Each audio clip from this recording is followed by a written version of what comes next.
आदाब नाजरीन, आप देख रहे हैं भारत एक्सप्रेस। मैं हूं निसार अहमद खान। सियासत की दुनिया का एक अहम नाम जो अब हमारे बीच नहीं है, प्रणब मुखर्जी। उनकी बेटी शर्मिष्ठा मुखर्जी ने एक किताब जो लिखी है, उस किताब ने सियासत में हंगामा मचा दिया है। वो हंगामा इसलिए क्योंकि उन्होंने कांग्रेस के साबिक सदर राहुल गांधी से मुताल्लिक जो तबसरा किया है, जो बातें सामने आ रही हैं, उसने हंगामा मचा दिया है। इसी सिलसिले में तफसीली बातचीत के लिए हमारे साथ भारत एक्सप्रेस उर्दू के एडिटर डॉक्टर खालिद रजा खान मौजूद हैं, जिन्होंने सियासत की दुनिया को तवील अरसे से देखा है और अब भी देख रहे हैं। प्रणब मुखर्जी के दौर को भी देखा है और शर्मिष्ठा मुखर्जी के दौर को भी देखा है, राहुल गांधी के दौर को भी देख रहे हैं। वो तफसीली बातचीत करेंगे और आपके जहन में जो खदशात हैं, जो सवालात जन्म ले रहे हैं, उसका भी जवाब देंगे। डॉक्टर साहब, शर्मिष्ठा मुखर्जी ने जो तमाम बातें राहुल गांधी से मुताल्लिक अपनी किताब में लिखी हैं, उसने सियासत में हंगामा मचा दिया है। उसका सबसे एक अहम पॉइंट यह है कि जब राहुल गांधी प्रणब मुखर्जी से मिलने सुबह सुबह पहुंच गए, तो वो पूरी तफसीलात का उन्होंने जिक्र करते हुए कहा है कि प्रणब मुखर्जी ने कहा था कि जिसे एएम और पीएम का फर्क नहीं मालूम है, वो पीएमओ चलाने की बात करता है या ख्वाहिश रखता है। इसकी क्या हकीकत नजर आती है आपको? देखिए, शर्मिष्ठा मुखर्जी कांग्रेस की लीडर रही हैं। वो दिल्ली में से इलेक्शन भी लड़ चुकी हैं और तर्जुमान भी रही हैं कांग्रेस की। लेकिन अब वो काफ़ी दिनों से सियासत से 2018-19 के बाद से 19 से वो सियासत से अपने आप को दूर कर चुकी हैं। और सियासत से दूर करने के बाद अचानक उन्होंने, शायद इन तमाम वक्फे के दौरान वो इसी किताब को लिखने में मसरूफ थी। किताब का नाम है Pranab Mukherjee my father a daughter remembers. तो उसमें उन्होंने तमाम बातें नहीं बताई हैं। जो बातें उन्होंने रिवील की हैं अभी मुख्तलिफ मीडिया आउटलेट्स को इंटरव्यू देते हुए, और वो तफसीली बात तो किताब आने के बाद ही पता चलेगी। तो उसमें उन्होंने सबसे पहले ये कहा कि उनके फादर जो हैं, यानी प्रणब मुखर्जी, जो प्रेसिडेंट भी रहे, प्रेसिडेंट ऑफ इंडिया रहे, और कांग्रेस के कद्दावर लीडर हैं और बहुत पुराने लीडर हैं। उन्होंने इंदिरा गांधी के साथ और राजीव गांधी के साथ, पीवी नरसिम्हा राव के साथ और तमाम जो कांग्रेस के प्राइम मिनिस्टर्स रहे हैं, उनके साथ काम किया है। और मनमोहन सिंह के दौरान भी उसके बाद फिर वो प्रेसिडेंट ऑफ इंडिया बन गए। तो उन्होंने एक वाक़े का जिक्र किया है उन्होंने, और वाक़े का जिक्र किस बुनियाद पर किया है? एक तो उनकी बेटी होने की वजह से उनकी जो गुफ्तगू अपने वालिद से होती होगी, और जो बहुत सारे जो पॉलिटिकल मौज़ूआत पर, सियासी मौज़ूआत पर जो गुफ्तगू होती होगी, और उस पर जो उनका तबसरा होता होगा। और ये, लेकिन उन्होंने कहा कि उनके फादर की एक आदत थी कि वो हर छोटी बड़ी चीज़ को रोज़ाना वो डायरी लिखते थे, और उन तमाम डायरीज़ को पढ़ने के बाद, उनकी मौत के बाद, उसी बुनियाद पर इन्होंने ये किताब लिखी है। जो डायरी में मौजूद है तमाम वाक़यात, उसकी बुनियाद पर। तो उसमें उन्होंने कहा कि डायरी में ये तमाम वाक़यात मौजूद हैं। एक मरतबा का वाक़या है कि जब प्रेसिडेंट थे प्रणब मुखर्जी, तो राहुल गांधी को मिलने का वक्त दिया उन्होंने। तो राहुल गांधी, और वो उनकी आदत थी प्रणब मुखर्जी की मॉर्निंग वॉक लेने की। तो मुगल गार्डन जो राष्ट्रपति भवन में है, वह मुगल गार्डन में वो मॉर्निंग वॉक ले रहे थे। तो अचानक वहाँ राहुल गांधी आ गए तो मुलाकात के लिए। तो उन्होंने मुलाकात कर ली और बातचीत भी कर ली। तो उन्होंने फिर उनको मालूम हुआ कि ये तो सुबह आप 6 बजे या 7 बजे कैसे, 7 बजे का वक्त था, वो सुबह 7 बजे कैसे आ गए? वो चूँकि तो उनको तो शायद शाम 7 बजे का वक्त मिला था। तो खैर बातचीत हो गई, उन्होंने मुलाकात भी कर ली लेकिन उन्होंने अपनी डायरी में इसको नोट कर लिया। और शर्मिष्ठा मुखर्जी से भी इस पर बाद में बातचीत हुई। शर्मिष्ठा मुखर्जी ने कहा कि मैंने पूछा, तो उनके एडीसी से, जो राहुल गांधी के जो एडीसीज हैं, उनसे मालूम हुआ कि ये एक्चुअली वो अपॉइंटमेंट जो था, उन्होंने जो वक्त दिया था प्रणब मुखर्जी ने as a president of India Rahul Gandhi को मिलने के लिए, वो शाम 7 बजे का वक्त दिया था। जो गलती से एडीसीज, यानी इसमें राहुल गांधी की कम गलती, उनके जो स्टाफ हैं उनकी ज़्यादा गलती, उन्होंने उनको इंटीमेट कर दिया शाम 7 बजे। तो खैर ये जिम्मेदारी राहुल गांधी पर ही उन्होंने आयद की कि राहुल गांधी अगर अपने उनके डिसीज और उनका जो महकमा है वो अगर एएम और पीएम का वक्त में डिफरेंस नहीं समझ पा रहा है तो पीएमओ को कैसे चला पाएंगे ये लोग? तो राहुल गांधी कैसे चला पाएंगे अगर पीएम बनने का जो एस्पिरेशंस है जो उनका जो, तो एक तो ये वाकया हो और बहुत सारे वाकयात उन्होंने छोटे छोटे बिट्स एंड पीसेज में शर्मिष्ठा मुखर्जी ने कई वाकयात का जिक्र किया है। किताब के पूरी तफसील नहीं बताई है, उन्होंने कहा कि बाकी क्योंकि कोई भी राइटर तफसील अपनी किताब के आने से पहले नहीं बताएगा, किताब का इजरा भी होना बाकी है। लेकिन उन्होंने जो जो बातें बताई हैं वो पॉलिटिकल जो सियासी जो सियासत है उसमें भूचाल लाने के लिए, उसमें हलचल पैदा करने के लिए काफ़ी है। सिर्फ राहुल गांधी के इस वाक़े का जिक्र नहीं किया है शर्मिष्ठा मुखर्जी ने। अपने जो run up to the book launch है उसके दौरान उन्होंने और कई वाक़यात का जिक्र किया है, जैसे वज़ीर आज़म बनने तक हाँ, का एक चैप्टर है उस किताब में, उन्होंने एक चैप्टर लिखा है कि उसका मुझे याद नहीं है वो चैप्टर जो तमाम मीडिया में आ रहा है कि एक वज़ीर आज़म के तौर पर एक वज़ीर आज़म को मिस कर दिया देश ने। ये उनका कि प्रणब मुखर्जी के वज़ीर आज़म बनते तो कैसा, और प्रणब मुखर्जी की ख्वाहिश भी थी कि वो वज़ीर आज़म बने। जब 2004 में कांग्रेस की ज़बरदस्त जीत हुई पूरे मुल्क में तो उसके बाद काफ़ी हंगामा हुआ, ऐसा लगा कि सोनिया गांधी वज़ीर आज़म बन जाएंगी, लेकिन उनके इनकार के बाद लेकिन सोनिया गांधी के इस मामले के इनकार के बाद ये उन्होंने जिक्र किया कि सोनिया गांधी ने जब इस बात से इनकार किया कि वो वज़ीर आज़म नहीं बन रही हैं तो प्रणब मुखर्जी ने इसको वेलकम किया कि ये बहुत अच्छी, उस कुर्बानी को उन्होंने कहा कि नहीं ये एक अच्छी बात है, एक अच्छी पहल है। तो अब सोनिया गांधी के सामने दो बड़े सीनियर लीडर्स के बीच का चॉइस था, एक प्रणब मुखर्जी और दूसरे डॉक्टर मनमोहन सिंह। तो अब चूंकि उस दौरान काफ़ी जो गुफ्तशुनीद हो रही थी, उस दौरान प्रणब मुखर्जी काफ़ी बिजी भी थे। बेटी ने लिखा है शर्मिष्ठा मुखर्जी ने कि वो काफ़ी मसरूफ़ थे, कई दिनों तक उनकी अपने वालिद से बात नहीं हो पाई।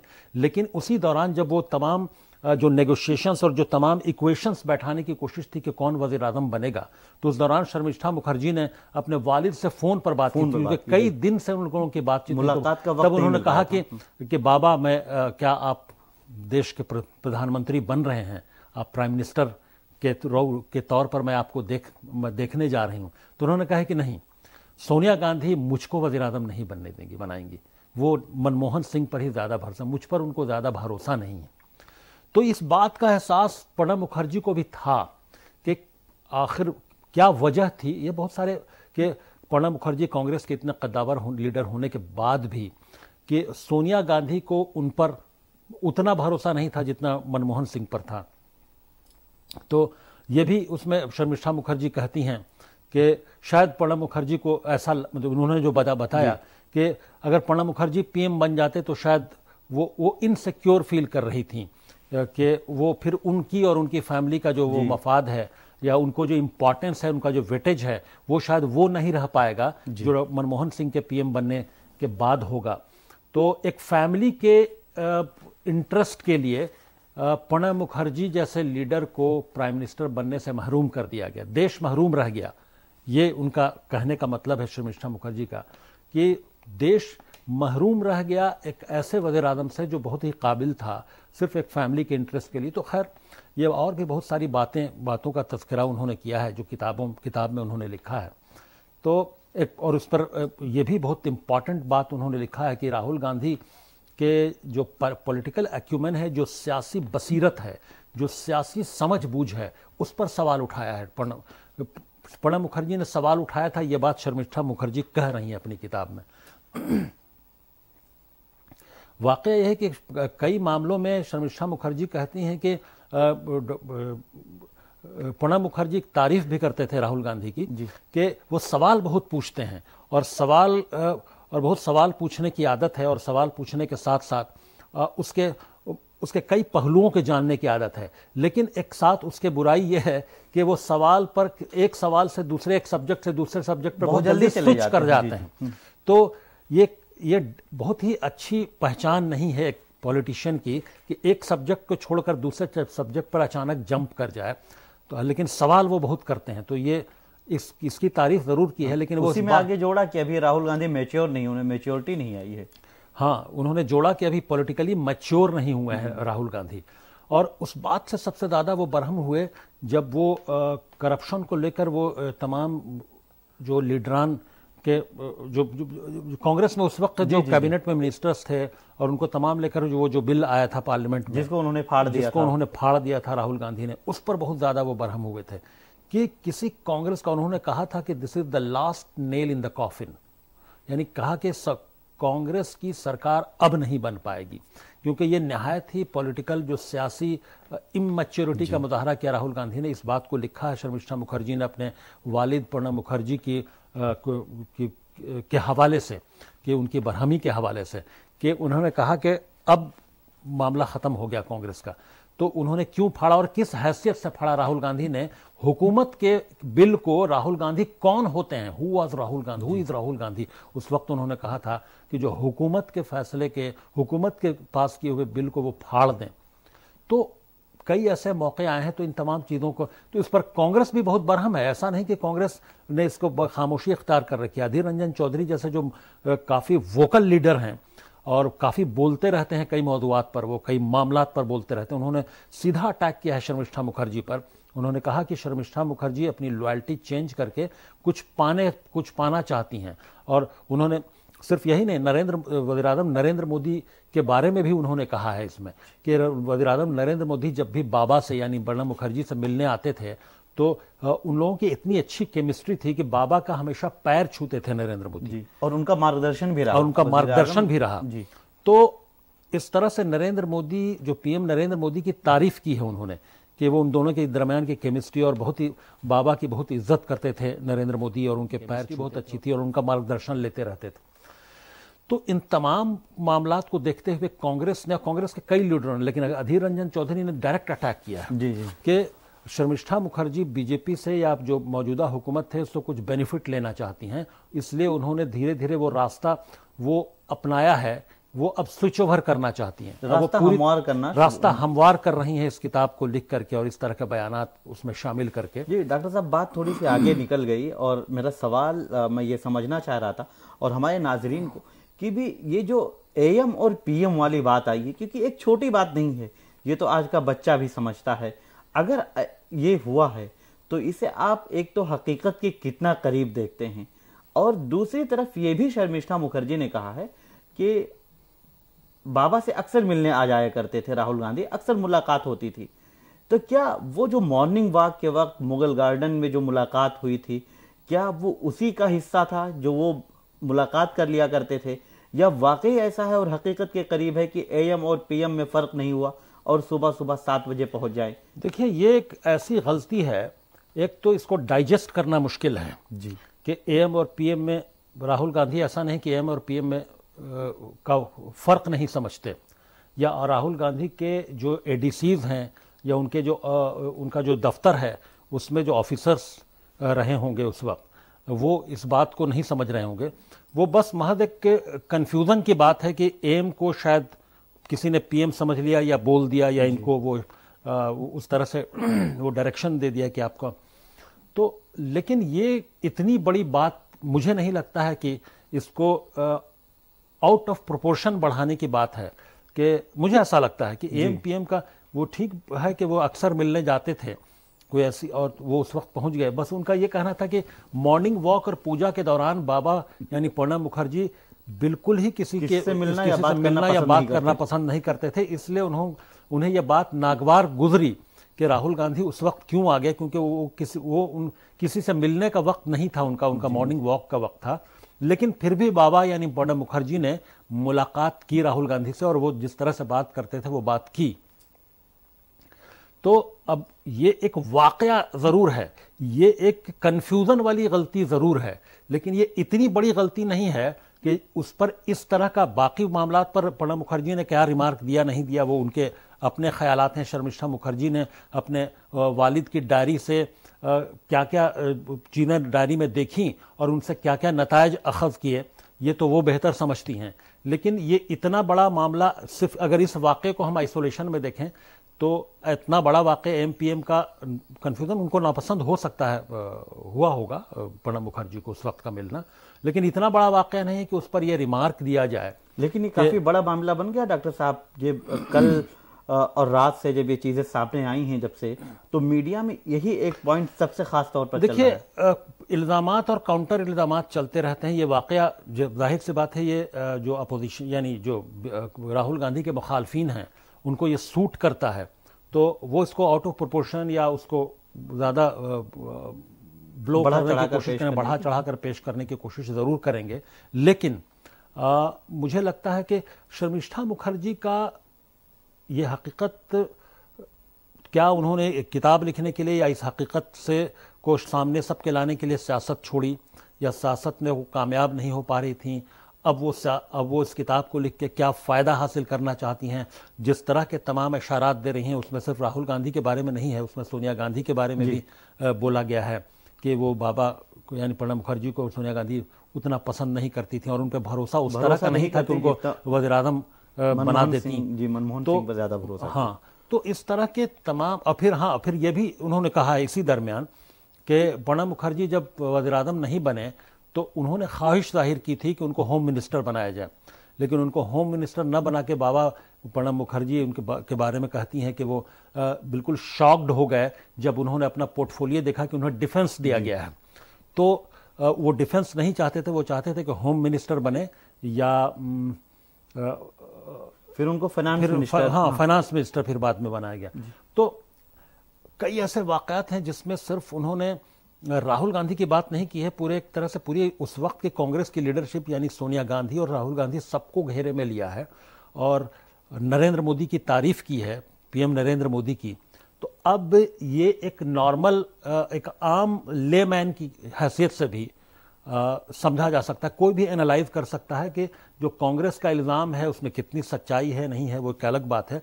लेकिन उनकी किताब में, शर्मिष्ठा मुखर्जी की किताब में नरेंद्र मोदी की तारीफ है और कांग्रेस की हर तरह से बुराई ही बुराई है, उनके सोनिया गांधी की और जी। अब तक जो चीजें सामने आई हैं उतने में जो निगेटिव पहलुओं को रखा गया है, तो अब ये उन्होंने किस मकसद से किया है ये हमें नहीं पता, लेकिन उनका बुक का मतलब किताब लिखने का मकसद और बुक रिलीज अब होने जा रही 11 दिसंबर, शायद उनका प्रणब मुखर्जी का यौम पैदाइश है, उसी मौके पर वो बुक रिलीज करेंगी।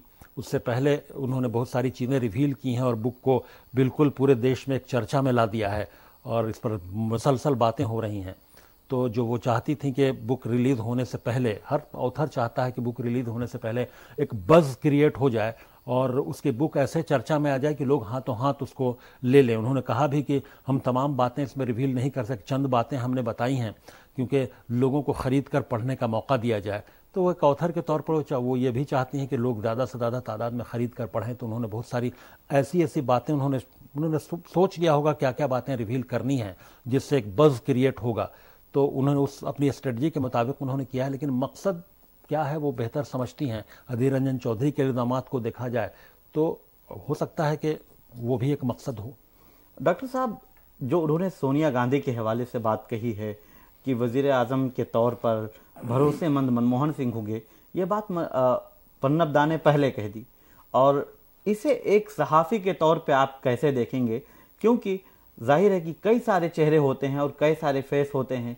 मनमोहन सिंह को उस वक्त वज़ीर आज़म बनाया गया और बाद में आगे चल के प्रणब दा को सदर जमहूरिया यानी प्रेसिडेंट ऑफ इंडिया जैसे बड़े ओहदे पर बिठाया गया, यह भी कांग्रेस ने ही दिया। तो दोनों को आप एक सहाफ़ी के तौर पर कैसे देखेंगे, वो हमारे नाजरीन को आप बताएं।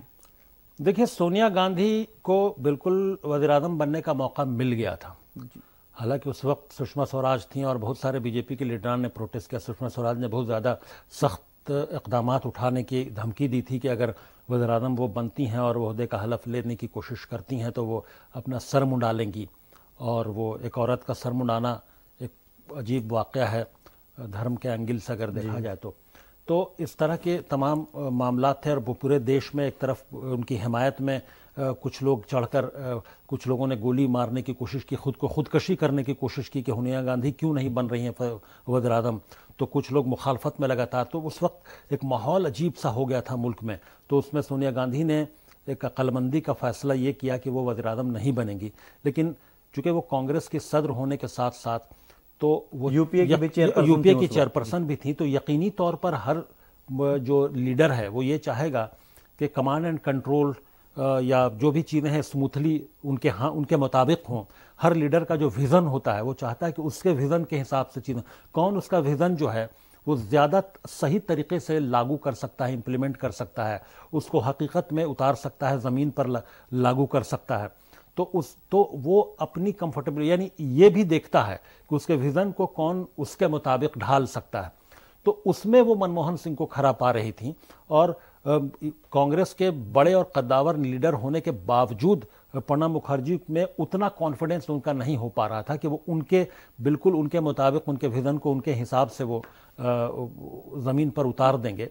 तो ये उनका अपना फैसला था, इसमें पसंद नापसंद तो होती ही है, तो ये उनका अपना फैसला था उस वक्त का। और ये उनको एक यूपीए चेयरपर्सन के नाते और कांग्रेस के सदर होने की हैसियत से ये हक उनको था कि वो अपनी पार्टी से किसको चुने और किसका नाम पार्लियामेंट्री बोर्ड के सामने पेश करें, जो फ्लोर ऑफ द हाउस पे। तो वो उन्होंने किया, उसके मुताबिक फैसला हुआ। तो इसमें नाराज़गी भी हो सकती है, इसमें कोई दो राय नहीं है। तो फिर बाद में हालांकि कांग्रेस ने फाइनेंस मिनिस्टर रहे, सब कुछ, लेकिन नवाजा भी कि उन्होंने, चूँकि जो कद था प्रणब मुखर्जी का, उस हिसाब से उन्होंने प्रेसिडेंट ऑफ इंडिया के लिए उन्होंने उनका नाम उनको कंटेस्ट किया उन्होंने, और वो फिर जीत कर प्रेसिडेंट ऑफ इंडिया भी बने। तो प्रणब मुखर्जी प्राइम मिनिस्टर नहीं बन पाए तो सदर जमहूरिया बन गए। तो ये कांग्रेस, ये प्रणब मुखर्जी के लिए भी एक जाहिर सी बात है वो डिज़र्व करते थे एक लीडर की हैसियत से। तो प्राइम मिनिस्टर नहीं बने तो सदर जमहूरिया बन गए। लेकिन जाहिर सी बात है हिंदुस्तान, हमारी जो डेमोक्रेसी है, इसमें वज़ीर आज़म का जो एग्जीक्यूटिव पावर है, उस हिसाब से वज़ीर आज़म के ओहदे की एग्जीक्यूटिव पावर के हिसाब से उसकी हैसियत को समझा जा सकता है। तो वो कलक उनके दिल में वो जो था, उन्होंने अपनी डायरी में लिखा, जिसको शर्मिष्ठा मुखर्जी उनकी बेटी ने अपनी किताब के जरिए जाहिर किया है। डॉक्टर साहब, इस सिलसिले में आखिरी सवाल कि अभी ये जो मौजूदा हालात बने हैं और जो चीज़ें सामने आई हैं, ये मुकम्मल तौर पर राहुल गांधी या सोनिया गांधी के खिलाफ कही जा सकती हैं। 2024 लोकसभा इलेक्शन से पहले ये पूरा एक माहौल बनना और इस तरह की चीज़ें सामने आना, इसे आप कैसे देखेंगे कि इसका लोकसभा इलेक्शन पर भी कोई असर पड़ेगा, या जो मौजूदा पस मंज़र है इसमें कांग्रेस के लिए कोई मुश्किल की बात हो सकती है? देखिए, इस तरह का कि कई हो सकता है और भी कुछ किताबें आए, कुछ और कैंपेन हो, तो ये सब इलेक्शन के जब करीब आता है तो बहुत सारे इंडिविजुअल्स भी, इसमें कोई ज़रूरी नहीं कि पार्टीज इन्वॉल्व हों, लेकिन कई इंडिविजुअल्स भी अपने हिसाब से फैसले लेते हैं। ये सबको आज़ादी है लिखने की, लेकिन उसका नुकसान कि लोकसभा इलेक्शन पर क्या असर हो सकता है? अब हो सकता है इसका कोई असर हो, चुका अभी लोकसभा इलेक्शन में वक्त है और अभी तो दिसंबर में ये किताब रिलीज होगी, और कोई भी बड़ी किताब आती है तो 1-1.5 महीने तक बज़ क्रिएट रहता है। उसके बाद फिर बहुत सारे बड़े बड़े वाक़यात, बहुत बड़ा देश है हिंदुस्तान, यहाँ बहुत बड़ी बड़ी चीज़ें होती रहती हैं, बहुत बड़े बड़े वाक़यात होते रहते हैं, बहुत बड़े बड़े अचीवमेंट्स लोगों के होते रहते हैं।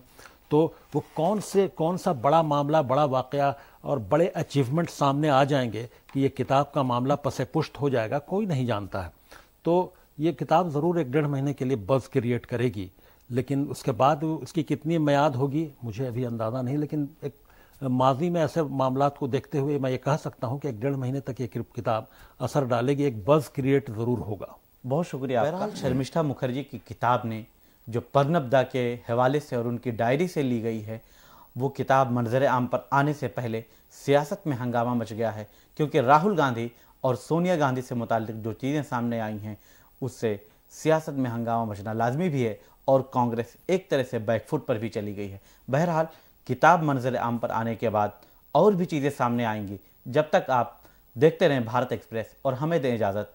अगर हमारे फेसबुक पेज और यूट्यूब चैनल को आपने अब तक लाइक और सब्सक्राइब नहीं किया है, फॉलो नहीं किया है, तो आप हमें ताउन दें, हमारा सहयोग करें और हमें अपनी राय भी देते रहें। जो वीडियो पसंद आए उसको शेयर करें और लाइक करें।